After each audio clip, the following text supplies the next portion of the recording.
सुशांत सिंह राजपूत आज हमारे बीच में नहीं रहे हैं और आज उनके साथ काम किया है स्वाति ने। स्वाति मंजूषा प्ले करती थी पवित्र रिश्ता में। कितनी जुड़ी है सुशांत से यादें, क्या लगा, कैसा लगा सुनकर जब पता लगा कि सुशांत ने ये कदम उठा लिया है? स्वाति, क्या सुशांत ऐसा कर सकता था, आपको क्या लगता है? मैंने ज़िंदगी में कभी नहीं सोचा था कि ये बोलने के लिए भी कभी हम लोग मिलेंगे नुपुर। मतलब उसने ऐसा क्यों कर लिया हमें समझ में नहीं आता है, लेकिन हम लोग सब अभी आपस में एक दूसरे के साथ फ़ोन पर बात कर रहे थे, रो रहे थे कि ऐसा क्या हो गया ज़िंदगी में इतना कुछ अचीव करने के बाद कि उसे ये कदम उठाना पड़ा। मुझे नहीं विश्वास हो रहा है क्योंकि मेरी आंखों के सामने हर एक वो चीज़ आ रही है अभी जो हम लोगों ने वक्त साथ में बिताया। एक परिवार की तरह हम 24 घंटे साथ में काम करते थे पवित्र रिश्ता के लिए। और सुशांत मुझे स्वाति दी नहीं, मंजू दी बोलता था, क्योंकि मैं मंजूषा का कैरेक्टर प्ले कर रही थी। मैं वो कैरेक्टर प्ले कर रही थी जो मैं अर्चना और मानव की शादी करवाती हूँ। मुझे आज भी वो वक्त याद है जब वो पहली बार हम लोगों के सेट पर मॉक शूट के लिए आया था। हम लोग मिले और मैंने कहा अरे तुम तो दूसरा शो कर रहे हो। हाँ, पर मैं यहाँ पर भी आया हूँ मॉक शूट के लिए। तो मैंने कहा देख, नहीं तुम ही आ जाओगे अभी काम करने के लिए हमारे साथ। और एक्चुअली दूसरे दिन वो हमारे साथ काम कर रहा था। फिर उसकी पहली मूवी आई काय पोचे, तो हम सब लोग साथ में मिलकर देखने के लिए गए थे।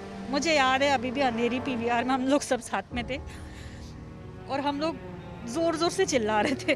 इंटरवल में लोगों को पता चला कि अरे सुशांत सिंह राजपूत भी हमारे साथ मूवी देख रहा है। उन लोगों ने जब पहला घर साथ में लिया रेंट पर, अंकिता सुशांत ने, तो हम उन लोगों के घर पर गए थे। जब उन लोगों ने घर खरीदा तब हम उनके साथ में थे। उसकी हर एक चीज़ में हम साथ में थे। जितना स्टेप वो अपनी लाइफ में अपने मुकाम पर और बहुत सारी चीज़ें अचीव करता जा रहा था, हम उसके साथ में थे। लेकिन दुख इस बात का है कि इस वक्त जब मुझे सबसे ज़्यादा ज़रूरत थी हम लोगों की, हम में से कोई उसके साथ में नहीं था। कितने दिन पहले सुशांत से बात हुई होगी? कुछ मिले, कभी चैट हुई, कुछ बातचीत हुई? इंस्टा पे जो बात होती थी, आजकल तो सब लोग ऐसे ही हो गए हैं, सारे अपने अपनी लाइफ में बिजी हैं। लेकिन मैं सिर्फ एक ही बात ये कहना चाहूँगी कि इतना मत बिजी हो जाओ कि कुछ अचीव करने के लिए इतना मत आगे निकल जाओ कि अपने आप को भी भूल जाओ। क्या लग रहा है, क्या रीज़न हो सकता है? कभी सुशांत की बातों से आपको ऐसा लगा हो, कभी कुछ चैट में ऐसे कहीं जिक्र किया हो कि कुछ डिप्रेशन है, कुछ प्रॉब्लम है, कुछ मन में चल रहा हो लेकिन बता नहीं पा रहा हो? बिल्कुल ही नहीं। अभी 1 जून को पवित्र रिश्ता ने 11 साल कंप्लीट किए हैं। हम सब लोग इतने खुश थे। एकता मैम ने भी इंस्टा पे जब हम सब लोगों को बोला कि आप लोगों को बधाइयाँ, आपकी वजह से पवित्र रिश्ता बना। सुशांत ने उनको उसके लिए बहुत सारा थैंक यू बोला। हम लोगों ने कहा चलो ये लड़का एटलीस्ट रिप्लाई तो कर रहा है, कुछ चीज़ें ऐसा है वैसा। मुझे बिल्कुल ही पता नहीं था कि 1 तारीख और आज 14 तारीख, इस 14 दिन में इतना कुछ हो जाएगा कि वो हम लोगों के बीच में नहीं रहेगा। कितना सेट पे मस्ती होती थी, कितना, कुछ यादें कुछ बताना चाहोगे? ऐसा था सुशांत, मतलब ऐसा कदम उठा लेगा कभी? यादें तो बहुत है नुपुर, इतनी सारी यादें हैं कि वो इस छोटे से वक्त में समाएंगी नहीं। हम लोग तो रह रहे कि सब आपस में वही सब चीज़ें मिस कर रहे हैं। मेरा बर्थडे था, आई थिंक मैं पहली एक्टर थी जब हम लोगों का पवित्र रिश्ता का शूट शुरू हुआ था, तो उसका बर्थडे आया था। हम लोग शूट कर रहे थे और मैं बहुत दुखी थी क्योंकि मेरी मम्मा आई हुई थी और मैं उनको मिल नहीं पा रही थी क्योंकि मैं शूट कर रही थी।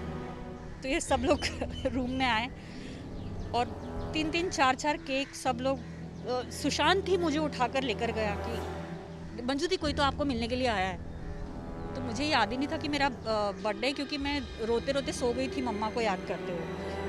और जब मुझे पता चला कि अरे यहाँ पर तो, और इतनी ज़ोर ज़ोर से रूम से चिल्लाते हुए सब मुझे बाहर लेकर गए कि हैप्पी बर्थडे स्वाति दी। और वो चीज़ मुझे याद है।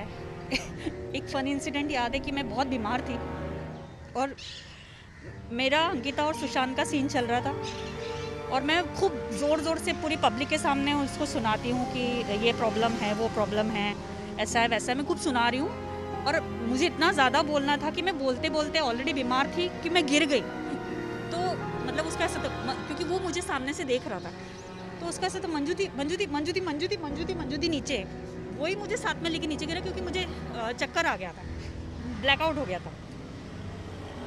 इतनी मस्ती, उन लोगों का बर्थडे हम लोगों ने साथ में मनाया, उसका कितने बर्थडे हम लोगों ने साथ में मनाए उसके, कितनी अच्छी यादें। और आज वो इस तरह हम लोगों को छोड़कर चला गया, नहीं करना चाहिए था उसे ऐसा। हाल फिलहाल में अगर देखें तो काफ़ी एक्टर्स अपनी ज़िंदगी इस तरह ख़त्म कर रहे हैं। क्या लग रहा है, क्या मन में चल रहा है, क्यों ये सब मतलब इतना बढ़ रहा है? क्या मेंटल स्टेटस कहेंगे? मुझे यही लग रहा है कि शायद ज़िंदगी में बहुत कुछ पाने की जो धुन एक इंसान में आजकल हो गई है, और उसके लिए जो कंपटीशन उसको फेस करना पड़ रहा है, वो लोगों को अपने आप से इतना दूर कर देते हैं कि वो फिर इस दुनिया से ही चले जाते हैं। तो मैं आज के यूथ को यही बोलना चाहूँगी और अपने फेलो एक्टर्स को इसलिए बोलना चाहूँगी कि काम हमारी ज़िंदगी नहीं है। अगर हमारी ज़िंदगी है तो हम काम कर पाएंगे, तो प्लीज़ काम ज़रूरी है, काम को ज़िंदगी मत बनाइए प्लीज़। आपकी ज़िंदगी रहेगी तो आप ज़िंदगी में बहुत कुछ कर पाएंगे, ये मत कीजिए, ऐसा ना हो, ना नहीं होना चाहिए ऐसा। स्वाति, थैंक यू हमसे बात करने के लिए। कैमरामैन राकेश सालस्कर के साथ नुपुर माहुची, मुंबई।